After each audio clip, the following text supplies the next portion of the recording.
The black baseball cap should have been enough to keep Choi Do-yoon a ghost. Just another quiet customer in booth 4, hunched over cold coffee and a burner phone. But when Layla Adam set the check down without being asked, her eyes didn't linger on the table. They locked onto the sharp, refined jawline hidden in the shadows of his brim. Do-yoon had ordered hits on rivals with more warmth than the recognition he saw burning in her gaze. It wasn't the look of a waitress waiting for a tip. It was the look of someone who had seen his face on a list she wasn't supposed to have. "You're late for your meeting at the harbor, Sejang Nim," she whispered, her voice grounded and impossibly calm. The air in the diner turned to lead. For the first time since taking over the Seoul Syndicate, Do-yoon felt the cold sweat of exposure. His quiet intensity, usually a weapon, felt like a target. He looked up, his lips slightly parted in a rare moment of shock, as the carefully constructed mask of a nobody shattered under the weight of her stare. "Who told you that name?" he breathed, and the sanctuary of the diner vanished. Layla had served the man in the black cap for 3 months without ever daring to look beneath the brim. To her, he was a mystery wrapped in a dark blazer, a man of expensive silence and guarded emotions. She knew the rhythm of his presence, the way he sat with his back to the wall, the way he moved with a structured, model-like grace that didn't belong in a grease-stained booth. She understood the unspoken rules of the city. As a black woman navigating a world that often looked through her, Layla had mastered the art of being observant while remaining unnoticed. She was a graduate student who saw everything: the tattoos peeking from sleeves, the weight of a concealed holster, the way nobodies never had skin that smooth or eyes that were intent. Today, her gift for noticing details became a liability. She had recognized him not from a news report, but from the neighborhood, the shark who controlled the very street she walked to get to school. She knew that if she spoke his name, she was crossing a line she could never uncross. But Marcus's crew was parked outside, and the man in booth 4 was the only thing standing between her and a crossfire. She didn't have the luxury of fear. She had a degree to finish and a life to protect. So Layla stopped being the waitress who didn't notice, and became the woman who saw the king for exactly who he was. Choi Do-yoon lived his life in the sharp, cold glare of neon lights and polished marble, surrounded by men who bowed too low in eyes that never met his own unless they were pleading for mercy. But inside the Golden Hour diner, the air smelled of burnt coffee and maple syrup, and the lighting was a forgiving, honey-toned amber. Here, tucked into the back of booth 4, Do-yoon could shed the skin of a predator. He would pull his black baseball cap low, the brim casting a shadow over his refined features, and disappear. It was his ritual of survival, a weekly escape into the mundane where he wasn't a boss, but merely a man in a dark blazer, nursing a cup of coffee that had long since gone cold. From the safety of his shadows, his gaze always found her. Layla Adam moved through the cramped aisles with a grounded, observant grace that fascinated him. She was a study in symmetry and poise, her deep brown skin glowing against the pale fabric of her uniform. While the rest of the world felt loud and frantic, Layla was a calm center. He watched the way she pulled her hair back into a neat, professional bun, the style emphasizing the soft elegance of her profile. She was efficient, yes, but there was an emotional perceptiveness to her, a way she looked at a tired regular or a boisterous group of teenagers that suggested she saw the truth of people. For Do-yoon, she was the only real thing in a life built on curated illusions. He found himself memorizing the small details, the way she tilted her head when she was thinking, the serious yet calm expression she wore when the diner got busy, and the way her posture remained straight and confident even at the end of a double shift. He felt a quiet intensity whenever she approached his table, his breath hitching behind a composed mask. He wanted to reach out, to speak a word that wasn't a command, but the deception held him back. He was a wolf pretending to be a sheep, and he knew that to reveal his world would be to destroy the very peace she represented. He told himself he was protecting her by staying with a stranger. He didn't realize that in his effort to remain a nobody, he had become the most conspicuous thing in her world. Every time she refilled his cup, her expressive eyes seemed to linger just a fraction longer on his structured jawline, a hint of realization flickering behind her professional smile. He believed he was the one doing the watching, unaware that Layla Adam had been studying the nobody in booth 4 just as intently as he had been worshipping her from the dark. The diner was an island of soft light in a city that felt increasingly like a battlefield, and for Duyun, the moments when Layla approached his table were the only times he felt he could truly breathe. He watched her finish a sidework task, her movements clean and professional, before she made her way toward booth 4 with a fresh pot of coffee. Today, she didn't just refill his cup and move on. She paused, her straight posture softening just enough to signal a shift from service to connection. "You're here later than usual," she noted, her voice a low, grounding melody that cut through the hum of the overhead fans. She stood close, her deep brown skin radiant under the warm incandescent bulbs. "Rough day at the office." Duyun offered a faint, guarded smile, his gaze fixed on her with that characteristic quiet intensity. "Something like that. It's a world that doesn't like to let go." He looked down at the dark swirl of his coffee, the steam warming the underside of his cap. "Sometimes I wonder what it would be like to just stop. To wake up in a place where the air doesn't taste like iron and silence isn't a threat." Layla leaned against the edge of the adjacent booth, her expressive eyes searching his. There was a hint of emotional tension in the way she looked at him, recognition struggling with the desire to believe in the mask he wore. "I get that," she whispered. "I'm working toward a future where I don't have to keep one eye on the door and the other on the clock. I'm studying for my master's in social work. I want to build something that lasts, something that helps people find their way out of the dark. I want a life that feels like mine, not one I'm just borrowing for a shift." For a heartbeat, the Mafia boss and the Waitress vanished. In the shared space between them, they were simply two souls tethered by the same longing for peace.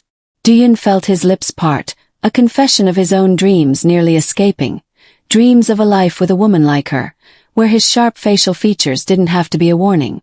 "You'll get there, Layla," he said, his voice serious and intent. "Someone with your eyes. They see too much to stay trapped here." She held his gaze, her look suggesting she saw exactly what he was hiding, yet she didn't flinch.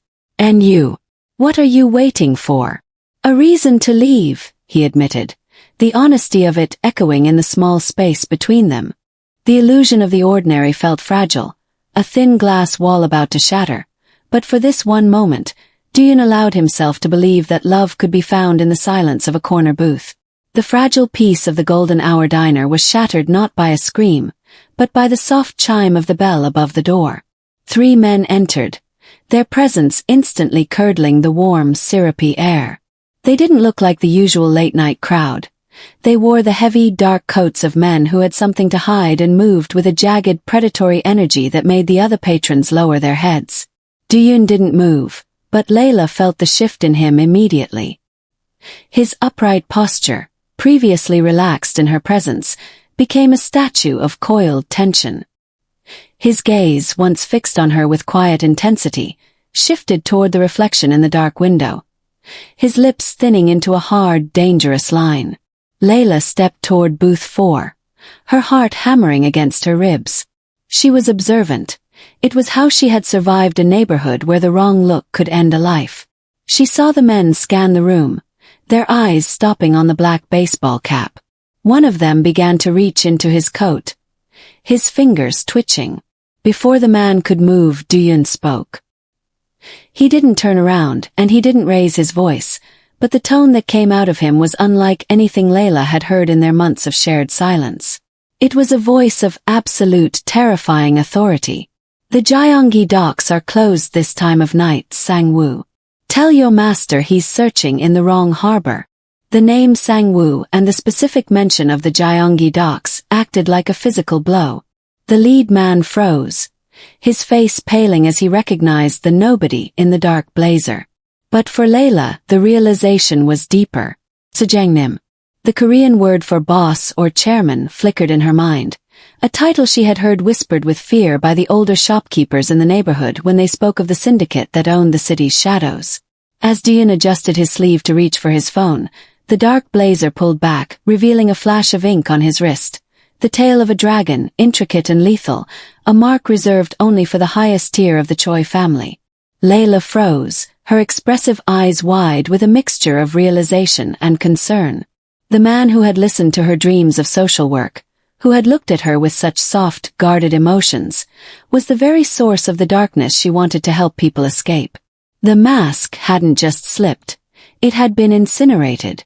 "You should go to the back, Layla," Duyun said, his voice returning to that quiet intensity, though the warmth was gone, replaced by a deadly focus.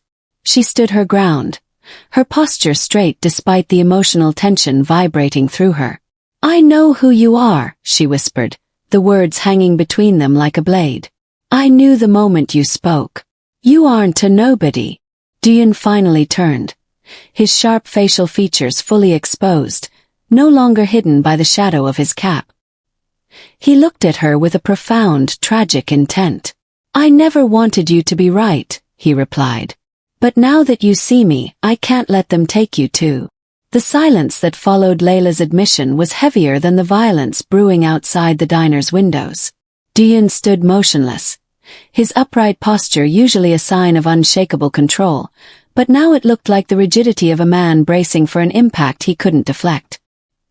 He slowly lowered his hand, the dragon tattoo on his wrist disappearing back into the sleeve of his dark blazer, yet the revelation remained bared between them.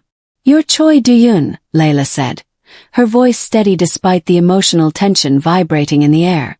She didn't retreat. Instead, she stepped closer, her expressive eyes locking onto his with a mixture of sorrow and terrifying clarity. "You're the man the older folks in my neighborhood call the White Ghost. The one who bought up the docks and turned the old warehouse district into a fortress. I spent months serving you coffee, thinking you were just a lonely soul looking for a place to hide. But you weren't hiding from the world, were you? You were hiding from the blood on your hands." Duyun's composed presence finally fractured. The sharp, refined lines of his face seemed to sag under the weight of her words, and his jaw, usually set in a clean, structured line, tightened until a muscle leaped in his cheek. He looked at her, really looked at her, and for the first time the quiet intensity in his eyes wasn't a weapon. It was a plea. "I didn't choose this place to mock you, Layla," he whispered, his voice cracking, shedding the lethal authority he had used on the men at the door. "I chose it because you were the only person who looked at me and didn't see a monster. For 3 months I was just the man in booth 4. I was human because you treated me like I was." "But you aren't just a man in a booth," Layla countered, her gaze unwavering. "You're a king in a world that eats people like me. You brought that world here, to my sanctuary." She gestured toward the window where the dark coats still lingered, a reminder of the sharks that now circled them both. Duyun's lips parted, but no excuse came out. The deception he had lived by had finally turned into his prison. He had wanted to find love as a nobody, but in doing so, he had left the woman he admired completely defenseless against his reality. "I know who you are," she repeated, her voice softening but losing none of its gravity. "The question is, do you? Because the man who listened to my dreams doesn't belong in that dark blazer. And the man those people are waiting for. I don't think I can save him."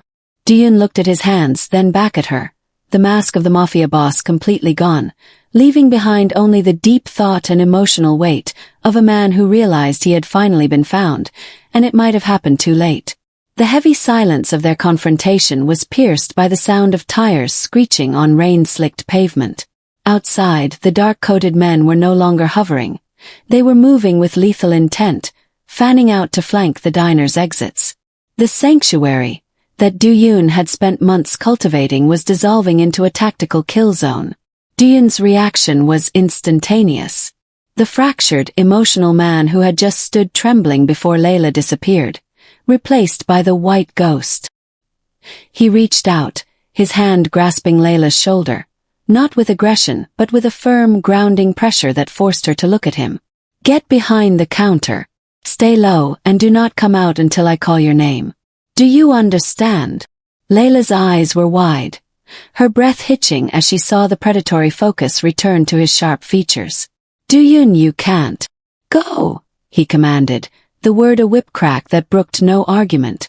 As she scrambled behind the stainless steel barrier of the service line, the diner's glass door exploded inward.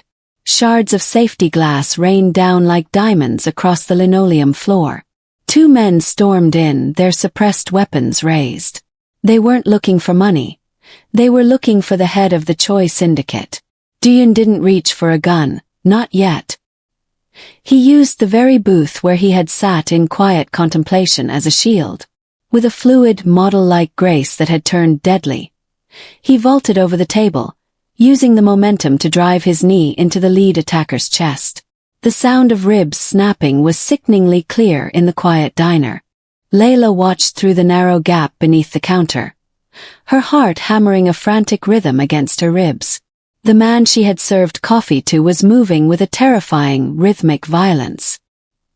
He was a whirlwind of dark fabric and silver flashes, his movements so precise they looked choreographed. This was the empire of blood she had feared, spilling into the place where she worked, where she dreamed, where she had felt safe. A third man entered through the kitchen, his gaze landing on Layla's hiding spot. He leveled a pistol at her, his finger tightening on the trigger. Layla! Do-yoon's voice roared, a sound of pure, unadulterated desperation. He didn't hesitate. To save her, he had to abandon his cover. He threw himself into the line of fire, his dark blazer fluttering like the wings of a fallen angel. A shot rang out, muffled but heavy, and the smell of ozone and iron filled the air. The sanctuary was gone, replaced by the brutal reality that as long as Choi Do-yoon was in her life, the world would never be quiet again. The collision of their lives had begun, and the price of his protection was being paid in the very blood he had tried so hard to wash away. The metallic tang of blood and the sharp scent of gunpowder now dominated the air where coffee and sugar once lived. Do-yoon stood over the fallen attacker, his dark blazer torn and his breathing heavy, yet his eyes remained fixed on the counter where Layla was hidden. He didn't check his own wounds. His only priority was the woman who had seen the man behind the mask and was now paying the price for that knowledge. A groan came from the entrance. One of the men in dark coats was struggling to rise, reaching blindly for a discarded weapon. Do-yoon turned toward him, and in that moment, the quiet intensity Layla had admired curdled into something far more ancient and terrifying. He didn't rush. He walked with a slow, structured grace that felt like the tolling of a funeral bell. "Stay down," Do-yoon commanded. His voice wasn't a shout. It was that same deadly tone he had used to order executions in the shadows of the harbor. It was a sound that didn't belong in a diner, a sound that carried the weight of 1,000 cold decisions. "If you breathe too loudly, I will ensure it is the last sound you ever make. Tell your master that the white ghost does not offer second chances to those who touch what is his." The man froze, paralyzed by the sheer coldness of the authority in Do-yoon's voice. Layla, watching from behind the stainless steel, felt a shiver that had nothing to do with the broken window. This was the king she had recognized, the man whose name was a death sentence. She saw the way his sharp, refined facial features had set into a mask of ice, devoid of the warmth they had shared only minutes ago. Do-yoon finally turned back to her. As he approached the counter, he saw the way her expressive eyes searched his face, not with the same recognition as before, but with a new, haunting fear. He stopped a few feet away, his hands shaking slightly, the composed presence he spent years perfecting finally failing him. He wanted to reach out to brush the dust from her uniform, but he stayed back. He feared that if he touched her now, she would only feel the blood. "I had to," he whispered, the deadly tone vanishing, replaced by a hollow, desperate rasp. "I had to become that man to keep you alive." Layla stood up slowly, her posture straight despite the emotional tension.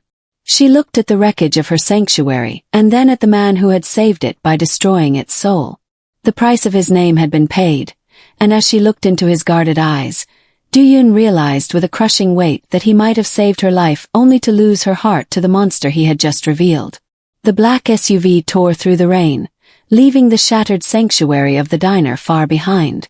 Duyun drove with a grim, mechanical precision, his hands tight on the wheel until they reached the safe house. A minimalist high-rise apartment that felt less like a home and more like a concrete vault. Inside, the air was sterile and cold, a stark contrast to the warmth of the golden hour.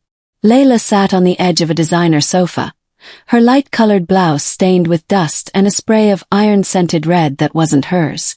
She looked small against the vast, floor-to-ceiling windows overlooking the cities in different lights. Duyun approached her slowly, having shed his torn blazer. In his simple shirt, with his dark hair mussed and the shadow of the baseball cap finally gone. He looked younger, his sharp facial features softened by a profound exhaustion. "I never wanted you to see this place," he said, his voice barely a whisper. He knelt on the floor before her, not as a boss but as a man seeking penance. "I spent 10 years building a wall between the man who sits in booth 4 and the man who sits in this room. I thought if I kept them separate, I could keep the light you carry from touching the dark I live in." Layla looked at him, her expressive eyes searching his face. The fear had receded, replaced by a heavy, observant sorrow. "You can't live 2 lives, Duyun. The shadow always catches up to the man." "I know," he admitted, his composure fracturing again. He reached out, his fingers hovering near her hand but not quite touching, as if he feared he might stain her. "Every morning I wake up and the weight of what I've become feels like lead in my lungs. People see the power, the suits, the white ghost. But all I see is a man who has forgotten how to sleep without a gun under his pillow. I'm tired, Layla. I'm so tired of being the person everyone is afraid of." He looked up at her, his gaze serious and intent, brimming with a raw honesty he had never afforded anyone else. "When I talked to you about dreams, I wasn't lying. I want to be more than a name that makes people flinch. I want a life where I can look you in the eye and not feel like a thief stealing moments of peace I don't deserve." Layla finally reached out, her deep brown fingers brushing against his fair skin, covering his hand with hers. The emotional tension in the room shifted, grounding them both. She saw the deep thought and emotional weight he had carried alone for so long. For the first time in the sterile silence of the safe house, the Mafia boss was gone, leaving only a man who was finally brave enough to want something better. Duyun stood before the mahogany desk of his inner sanctum, the white ghost persona back in place for one final lethal performance. His dark blazer was buttoned, his sharp, refined facial features set into a mask of iron that hid the emotional weight pressing against his ribs. Across from him sat the council, the men who thrived on the violence he was about to end. He didn't come to them with a plea. He came with a scorched earth ultimatum. "The war ends tonight," Duyun said, his voice dropping into that deadly resonant calm that had once commanded the docks. He laid a series of digital drives on the table like executioner's coins. "These contain every offshore account, every hidden ledger, and every signed confession from the last decade. If anything happens to the woman in the Golden Hour diner, if a single shadow even crosses her path, these files go to the National Police and the NIS simultaneously." The air in the room grew heavy with a collective, jagged breath. One of the elder lieutenants leaned forward, his eyes narrowing. "You would burn the entire kingdom for a waitress, Sajang Nim? You're discarding a throne for a fantasy." Duyun didn't flinch. He looked at the man with a quiet intensity that chilled the room. "I'm not discarding a throne. I'm burning a prison. You can keep the scraps of the empire, but the Choi name dies with me tonight. You will transition to the legitimate logistics side, or you will find yourselves in a cell before sunrise. I am no longer your shield. I am the man holding the matches." The gamble was absolute. By giving away his leverage and dismantling his own power, he was making himself a nobody in the eyes of the law and a ghost in the eyes of the underworld. He was stripping away the protection of his title to ensure that Layla would never again be a target or a piece on a chessboard. He was choosing to be vulnerable so she could finally be safe. As he walked out of the building for the last time, the heavy weight of the white ghost felt as though it were finally lifting. He left behind the marble and the blood, heading toward the only place that mattered. He had one last bridge to burn, and one last promise to keep to the woman who had dared to see the man beneath the cap. The empire was gone, but for the first time in 15 years, Choi Do-yoon was free. 3 years later, the morning sun over Seattle didn't carry the smog-choked heat of the Los Angeles underworld. It was a clean, crisp light that poured through the floor-to-ceiling windows of a modest but elegant bookstore and cafe. Layla stood behind the counter, not in a stained service uniform, but in a soft linen dress that matched the earthy tones of the shop she now owned. She wasn't just observing the world anymore. She was building it, one shelf of social justice literature and one community outreach program at a time. The bell above the door chimed, a bright, welcoming sound. A man walked in, his head held high, his dark hair catching the light. There was no black baseball cap shadowing his eyes, no dark blazer hiding a weapon, and no white ghost lingering in the set of his shoulders. Choi Do-yoon moved with a new kind of grace, one that wasn't born of predatory intent, but of genuine peace. His sharp, refined facial features were relaxed. His jawline no longer a jagged edge of tension.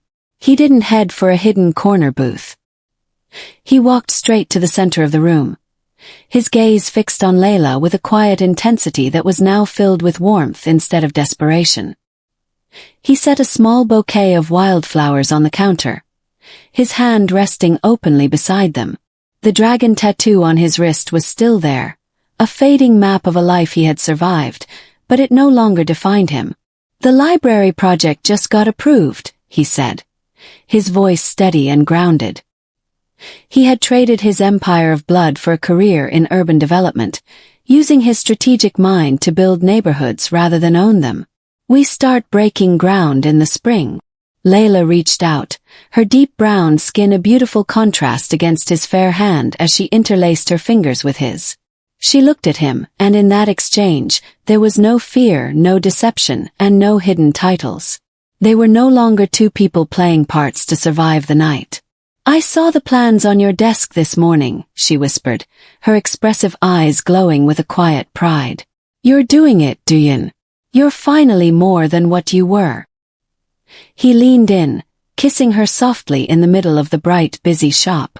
In the city that had given them a second chance, they were no longer ghosts or nobodies hiding in the shadows of a booth. They stood in the light, two souls finally, perfectly seen, and for the first time in both their lives, they were finally home.